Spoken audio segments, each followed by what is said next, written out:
पुंडलिक वरदा हरी विठ्ठल श्री ज्ञानदेव तुकाराम.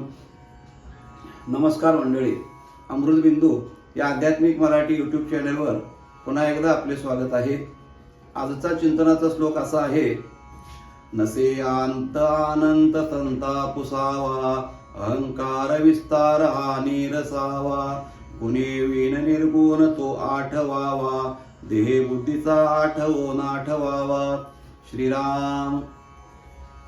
मंडळी, या श्लोकामधून समर्थाने परमात्मा कोणाला विचारावा, परमात्मा कसा ओळखावा ते सांगितलेलं आहे. परमात्मेचं स्वरूप सांगत असताना समर्थ म्हणतात, नसे अंत अनंत. त्या भगवंताची अनंत जी नावं आहेत, अपार नावं आहेत, त्यामधलं अनंत एक नाव आहे त्या परमात्म्याचं. आणि परमात्मा देखील अनंत आहे. अनंत या शब्दाचा अर्थच असा की ज्याचा अंत लागत नाही, ज्याचं मोजमाप करता येत नाही, अशा प्रकारचं असणारं जे स्वरूप आहे भगवंताचं ब्रह्मस्वरूप, त्याला अनंत असं म्हटलेलं आहे. तो अनंत नाम परमात्मा जाणून घ्यायचं असेल, त्याचं ज्ञान करून घ्यायचं असेल, तर ते कोणत्या माध्यमातून आपल्याला होऊ शकतं, तर त्याचं उत्तर समर्थ देतात, संतापुसावा. संतांना तो अनंत कसा आहे ते विचारावं. कारण का, संत महात्म्यांनी त्या परमात्म्याचा अनुभव घेतलेला आहे. संत जे आपल्याला सांगतील ते अनुभवजन्य सांगतात. बाकीचे इतर संतांच्या व्यतिरिक्त जे ज्ञान सांगणारी बाकीचे जी काही मंडळी आहेत, त्यांचं ज्ञान हे अनुभवजन्य ज्ञान नसतं. उदाहरणार्थ, संतांनी भगवंताच्या भक्तीचे काव्य लिहिलेलं आहे, सगळ्या संतांनी लिहिलेलं आहे. आणि अलीकडच्या काळातले आत्ता कवी जे आहेत ती सुद्धा भक्तिगीतं लिहितातच. परंतु संतांनी लिहिलेलं जे काव्य आहे त्याला अभंग असं म्हणतात. आणि इतर कवींनी जे लिहिलेलं काव्य आहे त्याला भक्तिगीत किंवा कविता असं म्हटलं जातं, गाणं म्हटलं जातं त्याला. असं का, तर त्याचं कारण आहे, शब्द जरी तेच असले, शब्दांचा वापर जरी तसाच केला असला, तरी इतरांचा तो अभंग होऊ शकत नाही. संतांचा अभंग होतो. त्याचं कारण आहे की त्यांनी अनुभव घेतला आणि त्या अनुभवजन्य ज्ञान जगापुढं मांडलं. जे जे अनुभव आले अंगा म्हणतात महाराज, ते या जगात येत असो. जे स्वतःच्या अनुभूतीला आलं, जे परब्रह्म तत्वाचा स्पर्श त्यांच्या अंतःकरणाला झाला, तो त्यांनी शब्दद्वारा तुमच्या माझ्यासमोर ठेवलेला आहे. आणि इतर जे कवी आहेत, कविता करणारे, ते त्यांच्या कल्पनाशक्तीनं, त्यांच्या प्रतिभाशक्तीनं, शब्द सामर्थ्याच्या ज्ञानावरती काव्य निर्माण करतात. काही वेळेला संतांच्या अभंगापेक्षा इतर कवीचं काव्य अतिशय त्याच्यापेक्षा सरस वाटतं आपल्याला. ते रसपूर्ण असतं, काव्यदृष्ट्या सर्वांग संपन्न असतं, परंतु त्याला अभंगाचा दर्जा येत नाही. कारण ते कल्पनाशक्तीने निर्माण केलेलं आहे, प्रेरणाशक्तीने निर्माण केलेलं आहे. हा फरक आहे. म्हणून परमात्म्याचं स्वरूप जाणायचं असेल तर संत काय सांगतात, संतांनी देव कसा आहे सांगितलेला आहे ते बघावं आणि त्यांना त्या परमात्म्याचं स्वरूप विचारावं.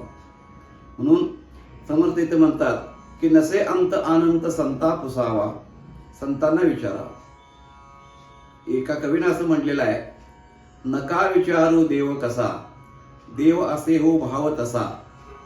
परंतु हा भावच कसा असला पाहिजे, कोणत्या भावामुळे परमात्मा आपल्याला कळतो, हे तरी कुणाला विचारायचं असेल तर ते संतांनाच विचारलं पाहिजे. म्हणून समर्थाने एका वाक्यात ते सांगितलं आपल्याला, संतापुसावा. आणि संतांना जर विचारायचं असेल तर आधी काय केलं पाहिजे, अहंकार विस्तार हा निरसावा. आपल्या ठिकाणचा अहंकार आधी गेला पाहिजे, मग आपण संतांच्याकडे जाऊन ते विचारलं पाहिजे. कारण 4थ्या अध्यायामध्ये भगवंताने असं सांगितलेलं आहे, तद्विधी प्रणिपातेन परिप्रश्नेन सेवया उपदेक्षन्ति ते ज्ञानम ज्ञानिनः तत्वदर्शिनः. माऊली म्हणतात, ते ज्ञान पैगा भरवे, जरी मनी हाती आणावे, तरी संताया पुसावे सर्वस्वेसी. सर्वस्वेसी संताया पुसावे, असा माऊलींचा शब्द आहे. आणि ते विचारताना कसं विचारावं, तर तनु मनो जीवे चरणाशी लागावे आणि अगर्वता करावे दास्य सकळ. या ओवीमध्ये त्या सगळ्या गोष्टीचा अर्थ आपल्याला समजतो की संतांची तनु मनो जीवे, काया वाचा आणि मनानं संतांची सेवा केली पाहिजे. आणि सेवा करण्याकरता अहंकार गेला पाहिजे ना. अहंकारी मनुष्य कोणाची सेवा करू शकत नाही. अहंकाराचं स्वरूपच असं आहे की माझ्यासारखा कोण नाही, मीच सर्वश्रेष्ठ, लोकांनी माझ्याच पाया पडलं पाहिजे, माझं सगळं ऐकलं पाहिजे, अशी जी मनातली वृत्ती असते तिलाच अहंकार म्हणतात. आणि ती जोपर्यंत आपल्या ठिकाणी आहे तोपर्यंत आपण संतांच्याकडे जाणारही नाही. आणि भाग्याच्या योगानं संत जरी आपल्याला एखादे भेटले तरी आपण त्यांच्या ठिकाणी नम्रही होऊ शकत नाही. कारण तो अहंकार जो आहे तो आपल्याला म्हणजे नमू देऊ शकत नाही, वाकायला तो आपल्याला भाग पाडत नाही, ताट राहायला सांगतो. म्हणून अगोदर समर्थ म्हणतात अहंकार विस्तार हा निरसावा. त्याचा विस्तार आधी कमी करून टाकला पाहिजे, त्याचं निरसन केलं पाहिजे. आणि मग संतांच्याकडे जाऊन परमात्मा तत्वाबद्दल आपण त्यांना विचारणा केली पाहिजे. असं केलं तर मग तो परमात्मा कसा आहे हे आपल्याला संत सांगतात. मग कसा आहे तो देव, तर गुणेवीन निर्गुण हा ओळखावा आठवावा. समर्थ म्हणतात तो गुणरहित आहे. गुण त्यांच्या ठिकाणी कुठलेही नाही. आता गुण या शब्दाचे तर दोन अर्थ होतात. एक आपण यशस्वी अवधारे ज्ञान वैराग्य ऐश्वर ह्याला सुद्धा गुण म्हटलेला आहे. आणि दुसरा गुण या शब्दाचा अर्थ आहे अवयव. अवयवारहित असणारा तो परमात्मा आहे. त्याला कोणतेही अवयवच नाही आणि कोणताही गुण त्याच्या ठिकाणी लागू पडत नाही. असा गुणरहित असणारा तो परमात्मा समर्थ म्हणतात गुणेविण निर्गुण हा ओळख आठवावा. त्या परमात्म्याचा आठवण केली पाहिजे, त्याचं स्मरण केलं पाहिजे. आणि देहबुद्धीचा आठवावा. माणसाच्या ठिकाणी असणारी देहबुद्धी आहे, अहमपणा आहे, मीपणा आहे, त्या गोष्टीचा आठवण, त्याची आठवण सुद्धा ते आठवू नये असं समर्थ या ठिकाणी सांगतात. वाक्य थोडं गमतीशीर आहे. देहबुद्धीचा आठव करू नये हे असं म्हटलं नाही. देहबुद्धीचा जो आठव आहे त्या आठवाला सुद्धा आठवू नये, म्हणजे आठवणीची सुद्धा आठवण करू नये असं म्हणतात. म्हणजे समूळ त्याचा विसर पडला पाहिजे. देहबुद्धीचा विसर पडला पाहिजे हे बरोबर आहे, पण देहबुद्धी आपण विसरलोय ही जी आठवण आहे ती आठवण सुद्धा विसरून गेली पाहिजे. इथपर्यंत त्या पाठीमागे आपल्याला जावं लागतं. म्हणून देहबुद्धीचा आठवावा असं समर्थाने या ठिकाणी सांगितलेलं आहे.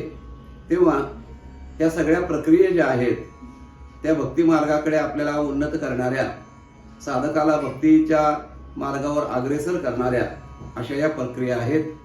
त्या मनुष्यानं जर थोड्याफार समजून घेतल्या आणि जर आचरणात आणण्याचा प्रयत्न केला तर निश्चितपणानं त्या मार्गावरती मनुष्य पुढच्या पावलावरती चालू शकतो.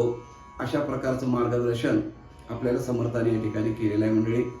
तेव्हा या श्लोकाचं असणारं हे चिंतन आपल्याला कसं वाटलं ते जरूर कळवा.